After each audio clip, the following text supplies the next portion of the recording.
Tahukah kalian bahwa Alfamart, Indomart, dan supermarket atau mal-mal besar tetap bisa menghasilkan puluhan juta, bahkan ratusan juta per hari meskipun tidak berjualan produk? Oke teman-teman, sebelumnya Assalamualaikum warahmatullahi wabarakatuh. Welcome back to my channel. Gimana kabar kalian? Semoga selalu sehat dan diberikan kesuksesan di semua hal positif yang kalian lakukan. Nah, di video kali ini saya ingin sharing sama kalian mengenai sumber pendapatan dari Alfa Indo atau supermarket atau mal-mal yang besar selain dari penjualan produk. Nah, gini.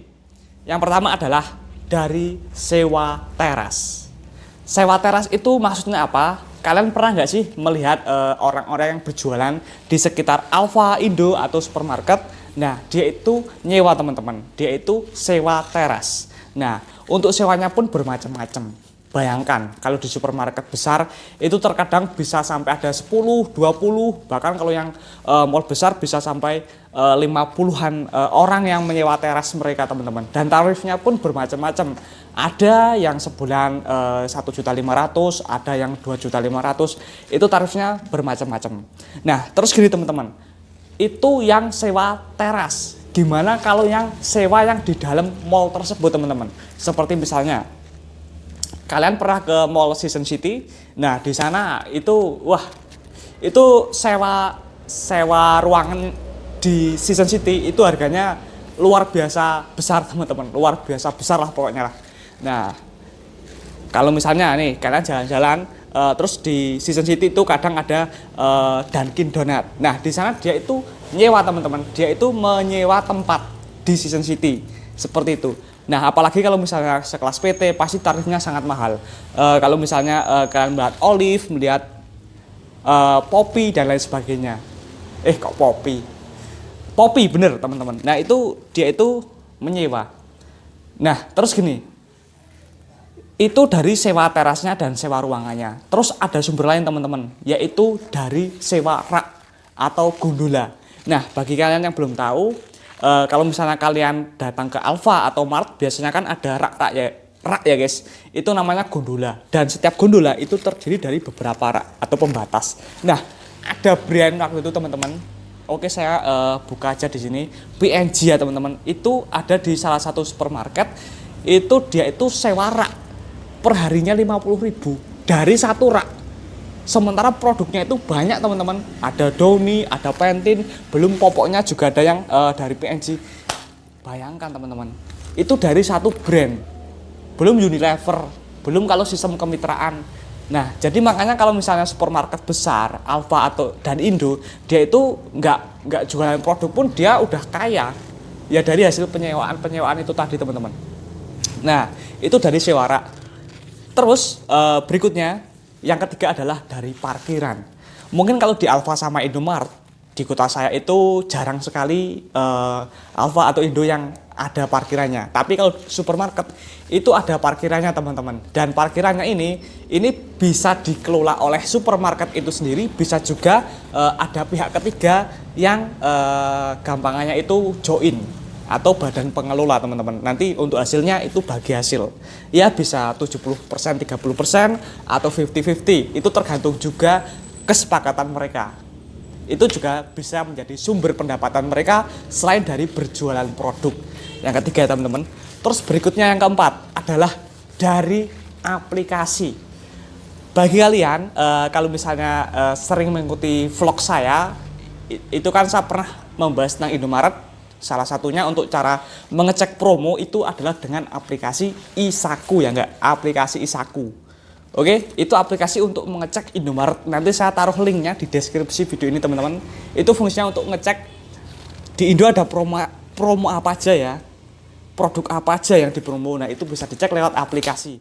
Nah, pihak pihak Indomaret dia juga mendapatkan royalti dari aplikasi itu teman-teman. Nih, bagi kalian yang belum tahu, pembuat aplikasi dan pembuat game, dia itu mendapatkan uang dari iklan yang namanya itu AdMob.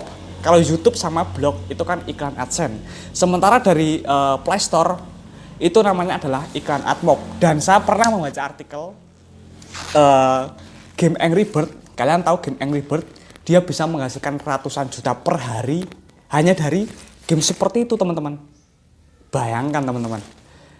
Nah, saya sendiri pun tidak mempunyai aplikasi, tidak mempunyai game juga, tapi sih rencana ya teman-teman, rencana saya juga ingin membuat aplikasi di Play Store. Ya siapa tahu bisa seperti Angry Bird. Oke. Nah, terus berikutnya yang kelima, pendapatan selain dari berjualan produk adalah dari transaksi virtual. Kalian pernah nggak sih kalian itu mau belanja online, kalian lewat Shopee. Nah, pembayarannya kan bisa dipilih ya teman-teman. Bisa pembayarannya bisa transfer dan bisa lewat Alfa atau Indomaret. Nah, kalau misalnya belanja lewat Alfa sama Indomaret, kita itu membayar lebih Rp2.500 per transaksi. Oke, ya kan? Nah, itu adalah pendapatan mereka selain dari berjualan produk. Bayangkan itu satu orang teman-teman. 2.500, kalau misalnya ada 100 orang, kalau 200 orang dan seterusnya teman-teman. Ya pokoknya walaupun transaksi virtual ini bukan hanya belanja online, tiket kereta api, terus juga bayar listrik, bayar BPJS, bayar cicilan, semua bisa dilakukan di Alfa dan Indomaret. Dan itu juga menambah penghasilan Alfa sama Indomaret tersebut teman-teman. Itu namanya pendapatan dari transaksi virtual atau transaksi online. Terus berikutnya adalah dari menerima PKL.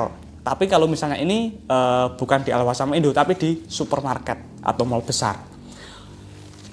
Biasanya kalau orang-orang terutama anak SMK yang cewek biasanya nih ya, dia kan ada yang namanya PKL atau tugas sekolah. Nah, yang jurusan pemasaran biasanya dia ditempatkan atau di ya istilahnya latihan kerja itu di ya semacam tempat-tempat swalayan, mall, supermarket, dan dia membayar teman-teman.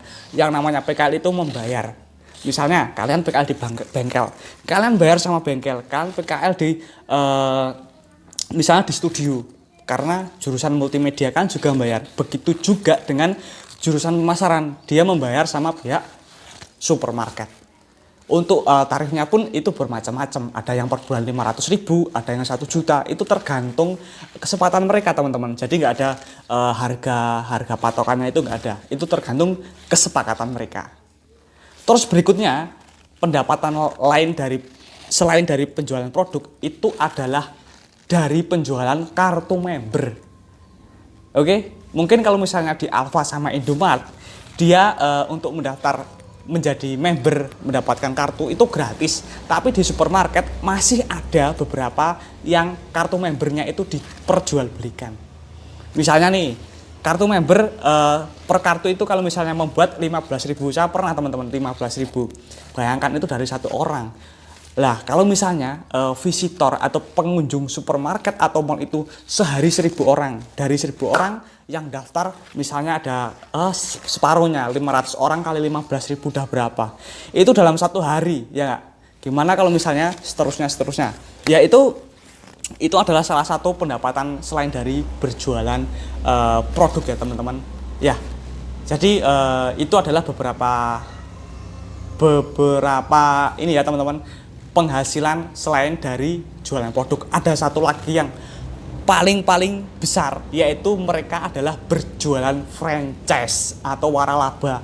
Oke, bagi kalian yang sudah mengikuti channel ini pasti pernah lah dengar saya ngomong kalau misalnya Alfa sama Indo itu ada yang milik resmi ya gitu, milik resmi sama milik franchise. Kalau misalnya franchise ini misalnya seperti ini, saya ingin membuka Indomaret atau Alfamart. Saya sudah mempunyai sebuah lahan teman-teman.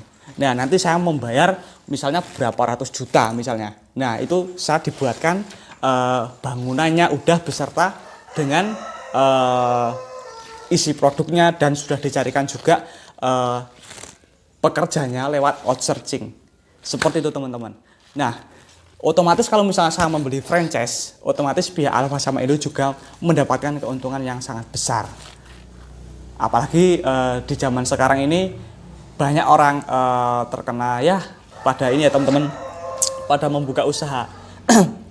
Dan di daerah saya pun sekarang penambahan Alfa sama Indomaret itu hampir semua desa itu dikatakan ada teman-teman. Hampir semua kecamatan lah itu pasti ada Alfa sama Indomaret. Ya, itu mungkin beberapa penjelasan saya, sharing saya ya teman-teman. Kalau misalnya menurut kalian video ini bermanfaat, memberikan memberikan pengetahuan tambahan, kalian like channel ini teman-teman, kalian like video ini, kalian share ke sosial media yang kalian miliki supaya teman-teman kalian juga tahu teman-teman. Terus berikutnya gini teman-teman, yang terakhir ya teman-teman, ini yang menarik sekali adalah misalnya Alfa, Indo sama supermarket, dia itu berani menjual rugi. Itu kadang dia nggak mengambil untung, tapi dia mengambil untung dari kardus bekas teman-teman. Dari kardus bekas. Itu saya pernah dikasih tahu sama, ya ini saya yakin sumber terpercaya. Karena yang saya tahu juga supervisor juga ya teman-teman. Nah itu Indomart, Alfamart, supermarket besar. Jadi kan setiap harinya pasti ada sampah kardus. Nah setiap bulan itu kan dikumpulkan dijual. Nah itu selama 7 bulan itu yang waktu itu ngasih tahu itu salah satu SPV Indomart ya teman-teman.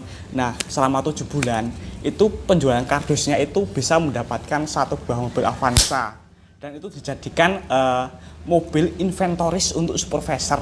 Luar biasa nggak guys? Dari sampah, dari jualan kardusnya teman-teman. Mantap memang, mantap. Oke, terima kasih yang sudah mendengarkan video ini sampai habis. Semoga video ini memberikan kalian informasi. Jika suka kalian like, kalau kalian nggak suka kasih loser, kasih dislike nggak apa-apa teman-teman. Oke, bagi kalian yang belum subscribe, silakan bantu subscribe channel YouTube saya dan aktifkan loncengnya supaya setiap saya upload video kalian langsung mendapatkan notifikasi teman-teman. Dan jangan lupa follow Instagram saya bangkit_real, linknya ada di deskripsi video ini. Oke, terima kasih, see you next time. Seperti biasa, akhir kata kita menjadi luar biasa saat kita berpikir bahwa kita bisa.